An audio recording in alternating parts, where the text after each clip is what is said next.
Hello दोस्तों, स्वागत है आप सभी का हमारे चैनल आरती बुक ब्रेन पर। दोस्तों जरा सोचिए, एक पेड़ जिसकी डालियों पर कभी सिर्फ पत्ते और फल नहीं बल्कि 52 आजादी के दीवाने लोगों की सांसें झूल रही थीं। उत्तर प्रदेश के फतेहपुर जिले में खड़ा एक इमली का पेड़, जो आज भी इतिहास की सबसे खौफनाक और सबसे वीर घटनाओं में से एक का मौन गवाह है। यह कोई साधारण कहानी नहीं है, यह कहानी है 1857 की उस आग की जिसने अंग्रेजी हुकूमत की नींव हिला दी थी। यह कहानी है उन 52 क्रांतिकारियों की जिन्हें एक साथ फांसी पर लटकाकर यह समझा गया कि डर पैदा किया जा सकता है, लेकिन असल में उसी दिन भारत की आजादी की जड़ें और गहरी हो गईं। क्यों फतेहपुर को चुना गया? कौन थे वे 52 लोग? क्या सच में उनके शव कई दिनों तक उसी पेड़ पर लटके रहे? और क्यों आज भी उस इमली को लोग बावनी इमली कहकर प्रणाम करते हैं? आज के इस वीडियो में हम आपको ले चलेंगे एक ऐसी यात्रा पर जहां इतिहास किताबों से निकलकर आपकी आंखों के सामने जिंदा हो जाएगा। अगर आप भी भारत के भूले बिसरे बलिदानों, अनकही आजादी की कहानियों और रूह को झकझोर देने वाले इतिहास को जानना चाहते हैं तो अभी इस चैनल को सब्सक्राइब कीजिए, क्योंकि यहाँ कहानियां सिर्फ सुनाई नहीं जाती, महसूस कराई जाती है। चलिए शुरू करते हैं फतेहपुर की बावनी इमली की वो कहानी जो हर भारतीय को एक बार जरूर सुननी चाहिए। फतेहपुर की धरती देखने में हमेशा से शांत रही है। दूर तक फैले खेत, कच्चे रास्ते, हल चलाते किसान, बैलों की घंटियां और शाम ढलते ही पीपल के नीचे बैठी थकी हुई जिंदगियां। बाहर से देखने वाला कोई भी इंसान यही समझता कि यहाँ कुछ भी असामान्य नहीं है, लेकिन जो इस मिट्टी को जानता था वह जानता था कि इसके भीतर एक चुप आग जल रही है। यह आग अचानक नहीं जली थी, इसे सालों की बेइज्जती, लूट, अत्याचार और अपमान ने धीरे धीरे सुलगाया था। अंग्रेजी हुकूमत जब इस इलाके में आई तो वह सिर्फ शासन लेकर नहीं आई थी, वह अपने साथ डर, कानून के नाम पर अन्याय और सत्ता के नाम पर क्रूरता भी लाई थी। लगान हर साल बढ़ता गया, किसान की कमर झुकती चली गई और जो झुकने से इनकार करता उसके लिए कोड़ों और जेल के दरवाजे खुले रहते। फतेहपुर का हर गांव यह सब चुपचाप देख रहा था, सुन रहा था, सह रहा था, लेकिन भूल नहीं रहा था।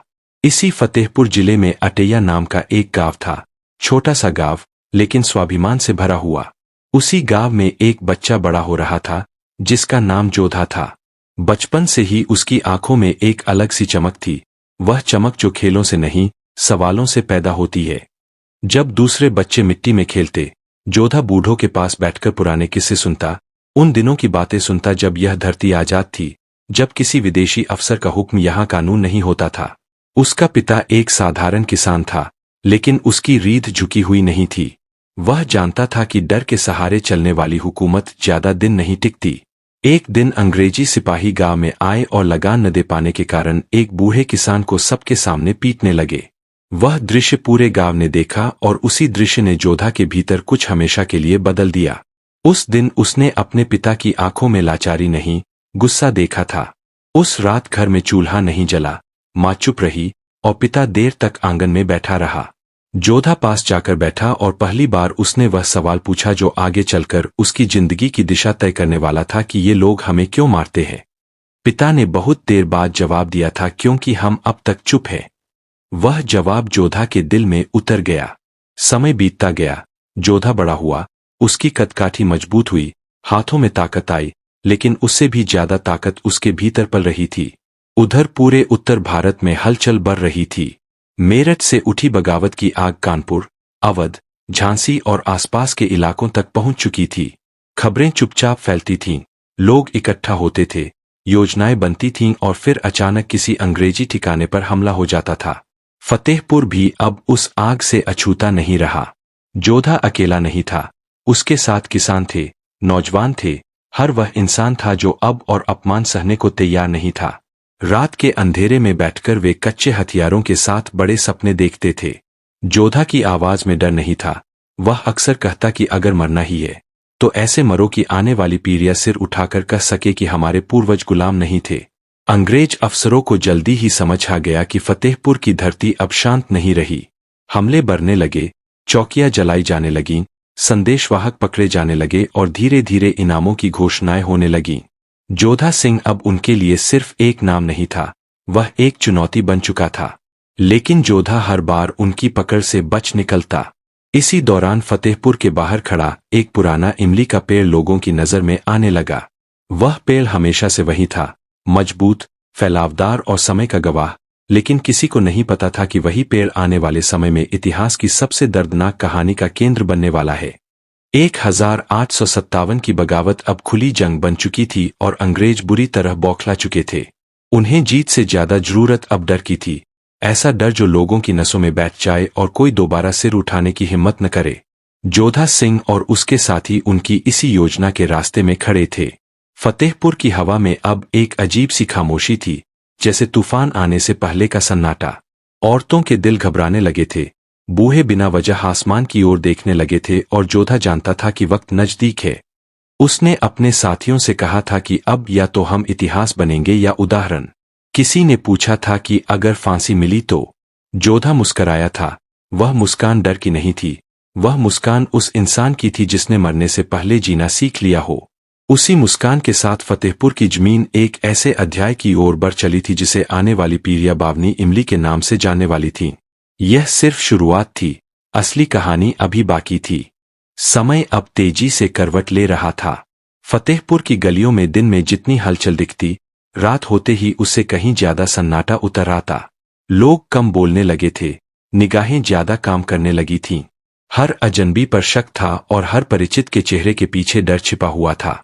अंग्रेजी हुकूमत ने अब साफ समझ लिया था कि यह विद्रोह कुछ इक्का दुक्का लोगों की सनक नहीं है, बल्कि पूरी मिट्टी का उबाल है। इसलिए अब उनकी रणनीति बदली। अब गोलियों से ज्यादा जोर दिमाग पर दिया जाने लगा।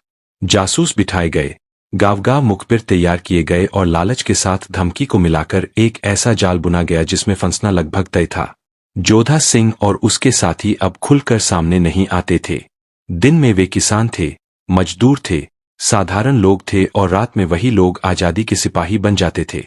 कभी किसी अंग्रेजी खजाने पर धावा बोल दिया जाता, कभी किसी चौकी को आग के हवाले कर दिया जाता। हर वार के बाद अंग्रेजी अफसरों की झुंझलाहट बढ़ती जाती। फतेहपुर उनके लिए अब सिर्फ एक जिला नहीं रहा था, यह उनकी नाक का सवाल बन चुका था। जोधा जानता था कि हर जीत की कीमत होती है और वह कीमत अब नजदीक आ रही है। वह अपने साथियों को अक्सर समझाता कि भावनाओं में बहकर कोई कदम न उठाए, क्योंकि दुश्मन ताकत से नहीं, चाल से जीतना चाहता है। लेकिन हर समूह में कुछ लोग ऐसे होते हैं जिनका धैर्य सबसे पहले टूटता है। इसी बीच एक ऐसा आदमी भी था जिसने अंग्रेजों की तरफ से उछाले गए सिक्कों की चमक में अपनी मिट्टी को भूलना शुरू कर दिया। वह आदमी जोधा के बहुत करीब नहीं था, लेकिन आंदोलन की खबरों तक उसकी पहुंच थी। अंग्रेजों को बस इसी तरह की एक दरार की तलाश थी। धीरे धीरे सूचनाएं उनके पास पहुंचने लगीं कि जोधा किस रास्ते से आता जाता है, किस गांव में रात बिताता है और किन लोगों पर सबसे ज्यादा भरोसा करता है। उधर जोधा के मन में भी एक बेचैनी थी जिसे वह नाम नहीं दे पा रहा था। कई बार उसे लगता जैसे कोई परछाई हर वक्त उसके आसपास घूम रही हो। उसने अपने साथियों से सतर्क रहने को कहा, लेकिन किस्मत ने शायद अपना फैसला कर लिया था। एक रात जब वे लोग एक गुप्त बैठक के बाद अलग अलग रास्तों से लौट रहे थे, तभी चारों तरफ से अचानक घुड़सवारों की आवाज गूंज उठी। अंग्रेजी सिपाहियों ने पूरे इलाके को घेर लिया था। गोलियां नहीं चलीं, क्योंकि आदेश साफ था कि जिंदा पकड़ना है। जोधा ने भागने की कोशिश की, संघर्ष किया, लेकिन संख्या बहुत ज्यादा थी। उसके कई साथी वहीं पकड़ लिए गए और कुछ अंधेरे का फायदा उठाकर बच निकलने में कामयाब हो गए। जोधा के हाथ बांध दिए गए। पहली बार उसकी आंखों के सामने लोहे की बेड़ियां थीं, लेकिन उसकी नजर में डर नहीं था। उसे शहर की ओर ले जाया गया। रास्ते में गांव वाले दूर दूर से यह दृश्य देख रहे थे। कोई रो नहीं रहा था, कोई चिल्ला नहीं रहा था, लेकिन हर आंख में आग थी।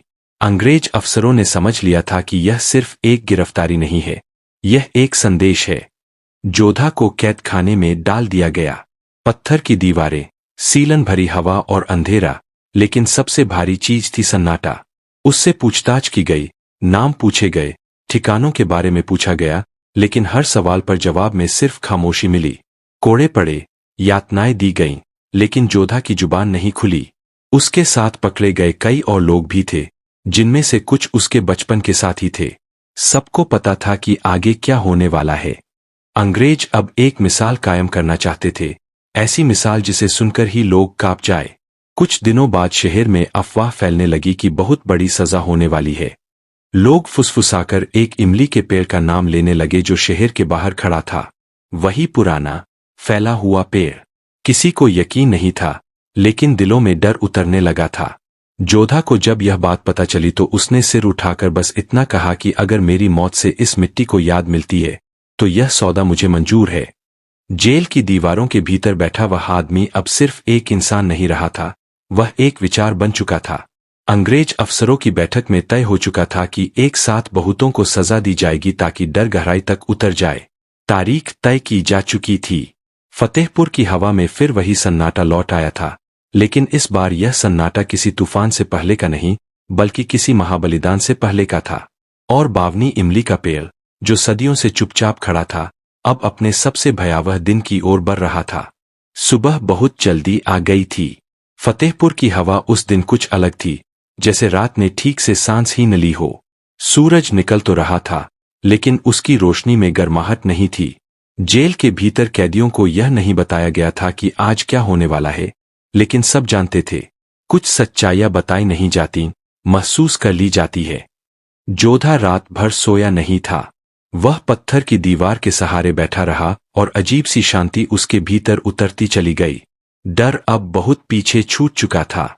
जब आदमी यह मान लेता है कि उसका अंत तय है, तब भीतर सिर्फ एक ही सवाल बचता है कि क्या यह अंत किसी काम आएगा। बाहर अंग्रेजी अफसरों की आवाजें थीं, घोड़ों की टापें थीं, आदेश दिए जा रहे थे। सुबह होते ही दरवाजे खुले। एक एक करके सभी कैदियों को बाहर निकाला गया। हाथ पीछे बंधे हुए थे, लेकिन सिर झुके हुए नहीं थे। शहर की गलियों से उन्हें गुजारा गया ताकि हर आदमी देख ले कि अंग्रेजी हुकूमत का अंजाम क्या होता है। लोग रास्ते के दोनों तरफ खड़े थे। कोई रो नहीं रहा था, कोई चिल्ला नहीं रहा था, लेकिन आंखों में जो नमी थी वह शब्दों से कहीं ज्यादा बोल रही थी। किसी माँ ने अपने आंचल से मुंह ढक लिया, किसी बूढ़े ने दांत भींच लिए। जोधा चलते चलते लोगों की तरफ देख रहा था। उसकी नजर में कोई शिकायत नहीं थी, बस एक भरोसा था कि यह चुप्पी बेकार नहीं जाएगी। शहर से बाहर निकलते ही वह इमली का पेड़ दिखाई देने लगा। वही पुराना, विशाल, फैलावदार पेड़, जिसकी डालियां जमीन की ओर झुकी हुई थीं। उस दिन पहली बार लगा जैसे वह पेड़ भी जानता हो कि आज उसके हिस्से क्या आने वाला है। डालियों पर पहले से रस्सियां लटक रही थीं, बहुत सारी रस्सियां। अंग्रेज अफसरों ने पूरी तैयारी कर रखी थी। वे चाहते थे कि यह दृश्य कभी भुलाया न जाए। एक साथ इतनी फांसियां कि देखने वाले की रूह कांप जाए। एक एक करके कैदियों को पेड़ के नीचे लाया गया। नाम पुकारे गए, लेकिन जवाब में कोई गिड़गिड़ाहट नहीं थी। कुछ ने आखिरी बार आसमान की ओर देखा, कुछ ने मिट्टी को छुआ। जोधा की बारी आई तो उसने बस इतना कहा कि हमारी मौत को तमाशा मत समझना, यह बीज है।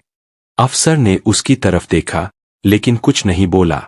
शायद वह भी समझ गया था कि सामने खड़ा आदमी मरने नहीं जा रहा, वह अमर होने जा रहा है। रस्सी डाली गई। एक पल के लिए सब कुछ थम सा गया। हवा रुक गई, पत्ते भी हिलना भूल गए। फिर आदेश दिया गया, और एक के बाद एक बावनी इमली की डालियां इंसानी भार से झुकने लगीं। 42 नहीं, 50 नहीं, पूरे 52 शरीर हवा में झूलने लगे। किसी की आवाज नहीं निकली, सिर्फ रस्सियों की चरमराहट थी और दूर खड़े लोगों की धड़कनें। अंग्रेज अफसर संतुष्ट थे। उन्हें लगा कि उन्होंने डर पैदा कर दिया है। उन्होंने आदेश दिया कि शव उतारे नहीं जाएंगे। यह लाशें नहीं थीं, यह चेतावनी थीं। कई दिनों तक वे शरीर वहीं लटके रहे। धूप पड़ी, बारिश हुई, हवा चली, लेकिन कोई पास जाने की हिम्मत नहीं करता था।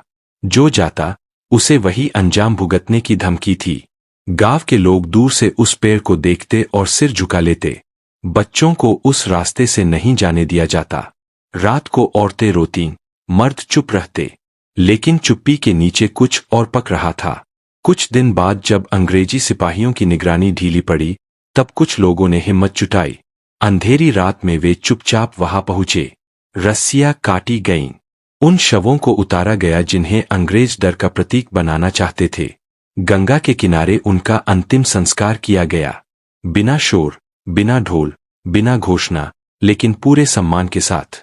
बावनी इमली का पेड़ खाली हो गया, लेकिन वह जगह कभी खाली नहीं हुई। उस दिन अंग्रेजों ने सोचा था कि उन्होंने विद्रोह को कुचल दिया है, लेकिन असल में उन्होंने उसे अमर कर दिया था। फतेहपुर की मिट्टी ने 52 बार खून पिया था और उसी खून से उसकी यादें और गहरी हो गई थीं। जोधा सिंह और उसके साथी अब नाम नहीं थे, वे कहानी बन चुके थे। एक ऐसी कहानी जो हर पीढ़ी को यह याद दिलाने वाली थी कि आजादी भीख में नहीं मिलती, उसे पेड़ों पर झूलकर खरीदा जाता है। फांसी के बाद फतेहपुर में कुछ भी पहले जैसा नहीं रहा। देखने में सब कुछ वही था, खेत वही थे, रास्ते वही थे, लोग वही थे, लेकिन हर सांस के साथ कुछ बदल चुका था। बावनी इमली का पेड़ अब सिर्फ एक पेड़ नहीं था, वह एक याद बन चुका था, एक ऐसा घाव जो दिखता नहीं था लेकिन हर दिल में मौजूद था। अंग्रेजी हुकूमत को लगा था कि उन्होंने डर पैदा कर दिया है, कि अब कोई सिर उठाने की हिम्मत नहीं करेगा, लेकिन डर से पैदा हुई चुप्पी के भीतर जो आग जल रही थी, वह पहले से कहीं ज्यादा गहरी और ज्यादा खतरनाक थी।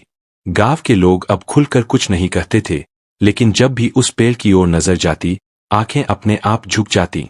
यह झुकाव डर का नहीं था, यह सम्मान का था।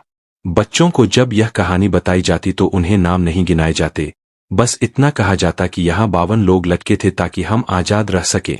समय बीतता गया, अंग्रेज अफसर बदले गए, सिपाही बदले गए, लेकिन बावनी इमली वहीं खड़ी रही। उसने कई बारिशें देखीं, कई सूखे देखे, कई पीढ़ियां देखीं। जिसने भी उस पेड़ के नीचे से गुजरते हुए सांस ली, उसने जाने अनजाने उन 52 शहीदों की विरासत को अपने भीतर उतार लिया। जोधा सिंह का नाम धीरे धीरे लोककथाओं में बदल गया।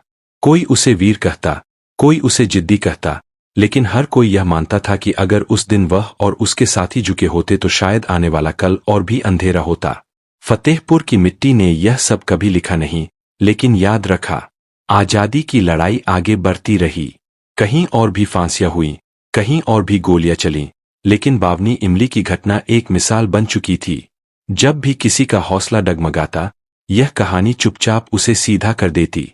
1947 आया, देश आजाद हुआ, झंडा फहराया गया, लोग सड़कों पर उतरे, लेकिन फतेहपुर में बहुत से लोग ऐसे भी थे जिन्होंने जश्न मनाने से पहले उस इमली के पेड़ को प्रणाम किया। उन्हें लगा कि यह आजादी किसी तारीख की मोहताज नहीं है, यह उन फंदों से होकर आई है जो बरसों पहले डाले गए थे। समय ने करवट बदली, शहर बढ़ा, सड़कें बनी, इमारतें खड़ी हुईं, लेकिन बावनी इमली की कहानी खत्म नहीं हुई। अब वह किताबों में कम और दिलों में ज्यादा रहने लगी। हर साल कुछ लोग आते, फूल चढ़ाते, चुपचाप खड़े रहते और लौट जाते। कोई भाषण नहीं, कोई शोर नहीं, क्योंकि कुछ बलिदान शोर नहीं मांगते, वे सिर्फ याद मांगते हैं। आज जब कोई उस पेड़ के पास खड़ा होता है, तो उसे फांसी के फंदे नहीं दिखते, उसे वह हिम्मत दिखती है जो मरकर भी झुकती नहीं। यह कहानी सिर्फ फतेहपुर की नहीं है, यह हर उस जगह की है जहां किसी ने यह तय किया कि गुलामी से बुरा कुछ नहीं होता। बावनी इमली आज भी खड़ी है, भले ही उसकी शाखाएं बदल गई हों, उसकी छाया बदल गई हो, लेकिन उसकी आत्मा वही है। वह हर आने वाले से यही कहती है कि आजादी एक दिन में नहीं मिलती, उसे पीढ़ियां खून देकर सींचती है। जोधा सिंह और उसके 52 साथी कहीं नहीं गए, वे हर उस सांस में है जो आजाद हवा में ली जाती है। और जब तक यह हवा बहेगी, तब तक बावनी इमली की कहानी भी चलती रहेगी।